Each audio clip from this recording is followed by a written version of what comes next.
My dear friends, once again welcome to my YouTube channel. So my dear friends, আজি আমি আলোচনা কৰিম ভাৰতৰ আৰু পৃথিৱীৰ লগতে বহুতো ইম্পৰ্টেণ্ট জেনেৰেল নলেজ আলোচনা কৰিম।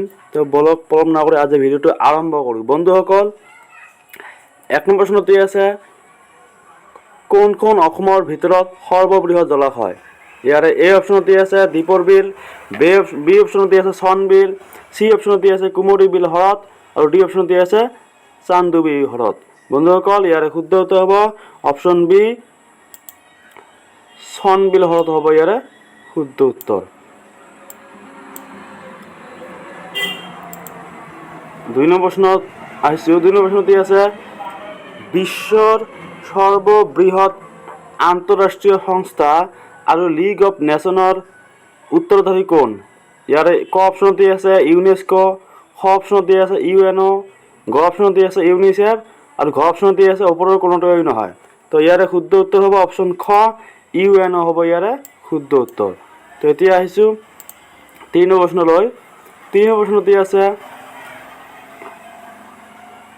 বিশ্ব স্বাস্থ্য সংস্থাৰ মুখ্য কাৰ্যালয় ক'ত অৱস্থিত? ইয়াৰে ক অপশ্যনটি আছে জেনেভা, খ অপশ্যনটি আছে ৱাশ্বিংটন ডিচি, গ অপশ্যনটি আছে নিউয়ৰ্ক আৰু ঘ অপশ্যনটি আছে ৰোম। তো ইয়াৰে শুদ্ধ উত্তৰ হ'ব জেনেভা, ক হ'ব ইয়াৰে শুদ্ধ উত্তৰ। তো এতিয়া আহিছোঁ ৪ নম্বৰ প্ৰশ্নলৈ। ৪ নম্বৰ প্ৰশ্নটি আছে এছিয়াৰ এছকেপ শ্বৰ্ট ফৰ্ম অৰ্থনৈতিক আৰু সামাজিক আয়োগৰ মুখ্য কাৰ্যালয় ক'ত? ইয়াৰে ক অপশ্যনটি আছে বেংকক, খ অপশ্যনটি আছে জেনেভা, গ অপশ্যনটি আছে সান্টিয়াগো বা চিলি চমুকৈ, ঘ অপশ্যনটি আছে বাগদাদ। তো ইয়াৰে শুদ্ধ উত্তৰ হ'ব অপশ্যন ক বেংকক হ'ব ইয়াৰে শুদ্ধ উত্তৰ। বেংকক হ'ব ইয়াৰে শুদ্ধ উত্তৰ। এতিয়া আহিছোঁ ৫ নম্বৰ প্ৰশ্নলৈ। ৫ নম্বৰ প্ৰশ্নটি আছে ইউএনৰ প্ৰথম সাধাৰণ সম্পাদক কোন আছিল? ইয়াৰে ক অপশ্যনটি আছে ডাগ হামাৰ স্কল্ড, খ অপশ্যনটি আছে উথান্ট, গ অপশ্যনটি আছে ট্ৰিগভে মিছা, ঘ অপশ্যনটি আছে কাৰ্ট ৱাল্ড হাইম। তো গতিকে ইয়াৰে শুদ্ধ উত্তৰ হ'ব অপশ্যন গ। অপশ্যন গ হ'ব ইয়াৰে শুদ্ধ উত্তৰ। ট্ৰিগভে মিছা হ'ব ইয়াৰে শুদ্ধ উত্তৰ। তো এতিয়া আহিছোঁ ৫ নম্বৰ প্ৰশ্নলৈ। ৬ নম্বৰ প্ৰশ্নলৈ। ৬ নম্বৰ প্ৰশ্নটি আছে আন্তঃৰাষ্ট্ৰীয় ন্যায়ালয়ৰ মুখ্য কাৰ্যালয় ক'ত আছে?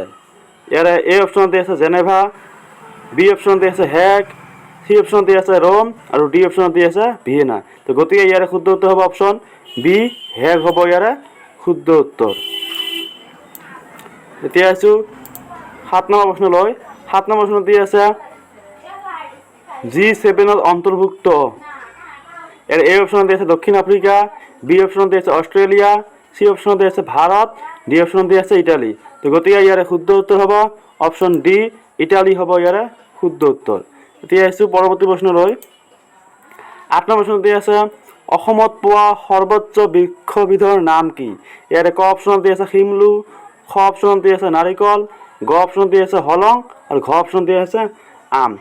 গতিকে ইয়াৰে শুদ্ধ উত্তৰ হ'ব অপশ্যন গ হলং হ'ব ইয়াৰে শুদ্ধ উত্তৰ। তো এতিয়া আহিছোঁ ৯ নম্বৰ প্ৰশ্নলৈ। ৯ নম্বৰ প্ৰশ্নটি আছে কোনখন ৰাজ্যৰ প্ৰাচীন নাম NEFA চমুকৈ ফুল form north east frontier agency?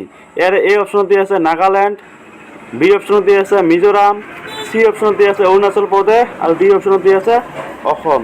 ইয়াৰে শুদ্ধ উত্তৰ হ'ব অপশ্যন চি অৰুণাচল প্ৰদেশ হ'ব ইয়াৰে শুদ্ধ উত্তৰ। কাৰেক্ট আনচাৰ হ'ব অৰুণাচল প্ৰদেশ। তো এতিয়া আহিছোঁ ১০ নম্বৰ প্ৰশ্নলৈ। ১০ নম্বৰ প্ৰশ্নটি আছে কোনে লক্ষ্য কৰিছিল যে ভাল চৰকাৰ কেতিয়াও আত্মশাসনৰ ভাল বিকল্প নাছিল? ইয়াৰে ক অপশ্যনত দি আছে এ অপশ্যনত দি আছে স্বামী বিবেকানন্দ, বি অপশ্যনত দি আছে ৰামকৃষ্ণ পৰমহংসা, চি অপশ্যনত দি আছে স্বামী দয়ানন্দ আৰু ডি অপশ্যনত দি আছে অৰবিন্দ ঘোষ। গতিকে ইয়াৰে শুদ্ধ উত্তৰ হ'ব অপশ্যন চি স্বামী দয়ানন্দ হয় ইয়াৰে শুদ্ধ উত্তৰ। প্ৰশ্নটো আছিলে কোনে লক্ষ্য কৰিছিল যে ভাল চৰকাৰ কেতিয়াও আত্মশাসনৰ ভাল বিকল্প নাছিল? ইয়াৰে শুদ্ধ উত্তৰ হ'ব অপশ্যন চি স্বামী দয়ানন্দ হ'ব। তো এতিয়া আছে পৰৱৰ্তী প্ৰশ্নলৈ। কুৱেশ্যন নম্বৰ 11ত দিয়া আছে শেহতীয়াকৈ সলনি কৰা পণ্ডিচেৰী নিউ নেম কি? ইয়াৰে এ অপশ্যনটি আছে পুডুচেৰী, বি অপশ্যনটি আছে পাঞ্জিম, সি অপশ্যনটি আছে পুডুথাৰিণী ডি অপশনত দি আছে ব্ৰোস। তো গতিকে ইয়াৰ শুদ্ধ উত্তৰ হ'ব অপশ্যন এ পুডুচেৰী হ'ব ইয়াৰে শুদ্ধ উত্তৰ। পণ্ডিচেৰীৰ পৰা পুডুচেৰী কৰিছে। তো এতিয়া আহিছোঁ নেক্সট কুৱেশ্যন লৈ।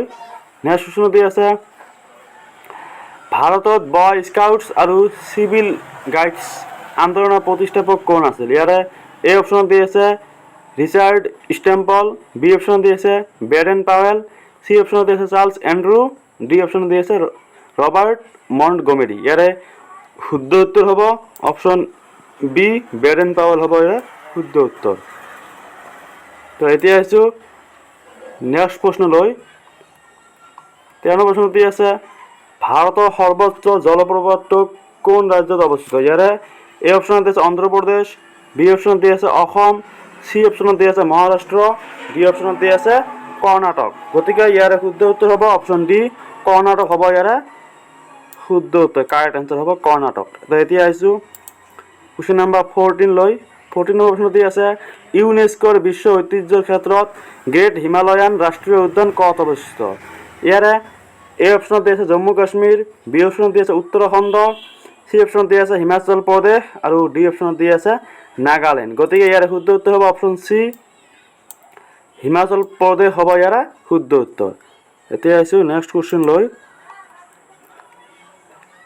কুৱেশ্যন নম্বৰ 15 দি আছে বৃহত্তৰ হিমালয়ক অন্যথা কি হিচাপে কোৱা হয়? অন্য এটা নাম কি? ইয়াৰে এ অপশ্যনত দি আছে হিমাদ্ৰী, বি অপশ্যনত দি আছে সহ্যাদ্ৰী, সি অপশ্যনত দি আছে অসম হিমালয়, ডি অপশ্যনত দি আছে শিৱালিক্স। গতিকে ইয়াৰে শুদ্ধ উত্তৰ হ'ব অপশ্যন এ হিমাদ্ৰী হ'ব ইয়াৰে শুদ্ধ উত্তৰ।